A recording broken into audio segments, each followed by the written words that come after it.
முக்கியமான எல்லாத்துக்குமே தலைநகர் டெல்லிக்கு வந்துட்டு இருக்கீங்க, அதுக்கான காரணம் ஏன் சார்? இன்னைக்கு 2 தடவை தான் சார் வந்திருக்கிறேன். தினவல்ல இப்போ அன்னைக்கு ஒரு தடவை, இன்னைக்கு ஒரு தடவை, 2 தடவை தான் வந்திருக்கிறேன். ஏன்னா அவர் அங்கே நிறைய அவர்களாம் பல வேலைகள் ஏன்னா 4-5 ஸ்டேட்டில் தேர்தல் அறிவிச்சிட்டாங்க. அந்த பணியை நோக்கி பணி செஞ்சுட்டு இருக்கிறாங்க.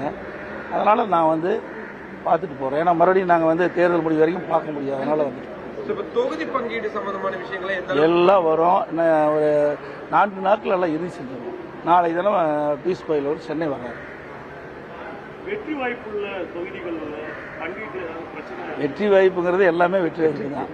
234 தொகுதி வெற்றி வாய்ப்பு தான். அவர்கள் எது வெற்றி வாய்ப்பு இருக்குதோ அதுக்கு தகுந்த மாதிரி அமர்ந்து பேசி முடிவு செய்யும்.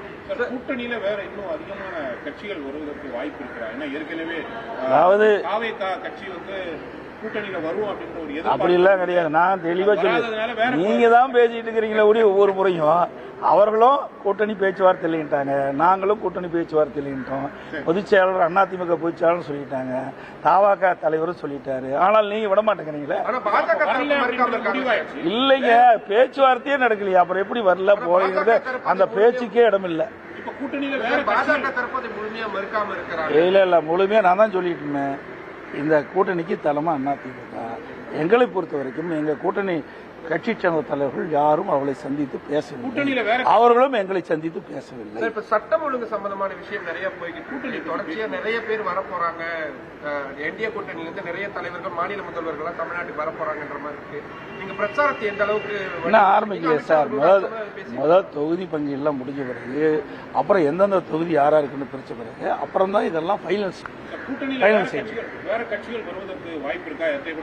எல்லாமே. எல்லா கட்சியுமே அந்தந்த பகுதி போய் எல்லாம் சேர்ந்துட்டாங்கல்ல. யார் புதிய கட்சி வருவதற்கு எல்லா கட்சியும் திமுகவோட கூட்டணி சேர கட்சியெல்லாம் சேர்ந்துடுது, அதிமுக சேர்ந்துடுது. இனிமேல் தேர்தல் நோக்கி பயணம் செய்யணும். ராமதாஸ், அமித்ஷா பார்க்க வராங்க சார். அவரும் கலந்து பேசுறதுதான்.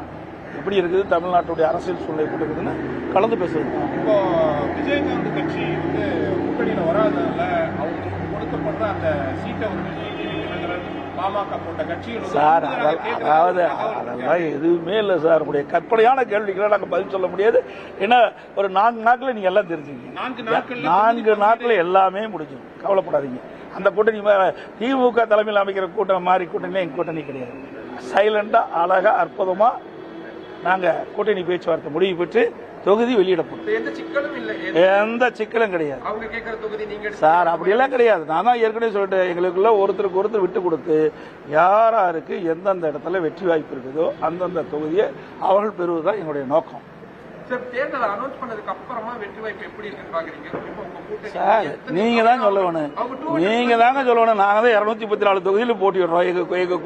அதிமுக தலைமையில 234 தொகுதியில் வெற்றி பெற வேண்டும் என்ற நோக்கத்தில் தான் நாங்க தேர்தல் சந்திக்கிறோம். நீங்க தான் சொல்லணும் தேர்தல் காலம் எப்படி இருக்குன்னு நீங்க சொல்லணும். டெல்லியில இருந்து அங்குடைய கேட்டு எங்களுக்கு தகவல் கொடுக்க எப்படி இருக்குது. ஏறத்தாழ வந்து தேர்தல் நெருங்கி கொண்டிருக்கிறது. இப்ப 4 முனை போட்டி அப்படின்றது ஓரளவு உறுதியாயிடுச்சு. அதிமுக கூட்டணி, திமுக கூட்டணி, விஜய் கட்சி ஒண்ணு, இந்த பக்கம் வந்து சீமான் கட்சி, 4 விதமான அணிகள் வந்து போட்டியிட்டு களத்தை பொறுத்தவரை எப்படி இருக்கும் அப்படின்னு நீங்க தாங்க கணிக்கணும். எப்படி இருக்குன்னா எங்களை பொறுத்த வரைக்கும் அனைத்து இந்திய அண்ணா திராவிட முன்னேற்ற கழகம் ஏற்கனவே 31 ஆண்டு காலம் தமிழகத்தில் ஆட்சி புரிந்த கட்சி, பல தேர்தலை சந்தித்த கட்சி, பல ஆண்டுகள் ஆட்சி புரிந்தது. அதே எங்களுக்கு வெற்றி பிரகாசமா இருக்குது. ஏன்னா அண்ணன் 10 ஆண்டு 2019 2021 வரைக்கும் அனைத்து இந்திய அண்ணா திராவிட முன்னேற்ற கழக ஆட்சியில் எண்ணற்ற திட்டங்களை கொடுத்துருக்கோம். மத்திய அரசிலிருந்து பல திட்டங்களை பெற்று அங்க நிறைவேற்றிக்கிறோம். அதே மாநில அரசும் நிறைய திட்டங்களை கொடுத்துருக்கிறோம். ஆனா திராவிட முன்னேற்ற கழகம் இந்த 5 ஆண்டு காலத்துல எந்த ஒரு புதிய பெரிய திட்டமும் வரல. சட்டம் ஒழுங்கு அடியோடு சீர்குலைந்துட்டு, தினந்தோறும் கொலை, கொள்ளை, திருட்டு, வழிப்பிடிப்பு, பாலியல் வன்கொடுமை நடக்காத நாளே இல்லை. தினந்தோறும் தொலைக்காட்சியும் பத்திரிகையும் பார்த்தா இந்த செய்தி தான் வந்துகிட்டு இருக்குது. வேற எந்த செய்தியும் வரல.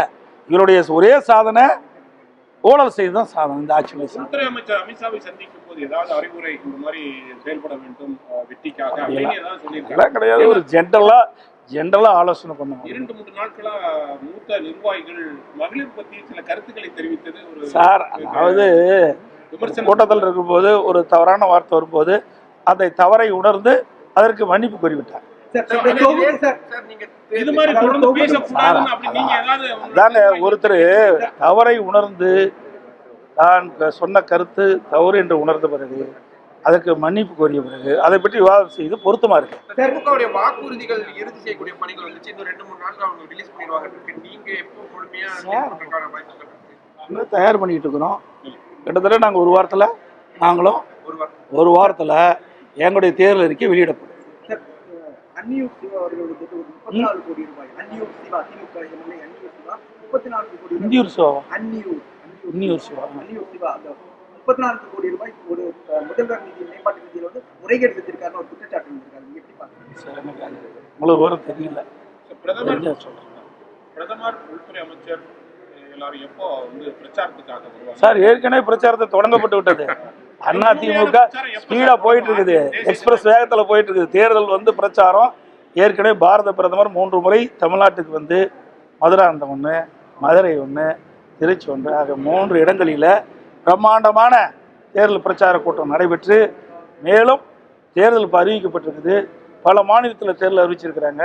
அதற்கு ஏற்றவாறு தமிழ்நாட்டுக்கு நிச்சயமாக வருகின்ற பொழுது பத்திரிகையாளர் ஊடகங்களுக்கு தெரிவிக்கப்படும். நன்றி, வணக்கம்.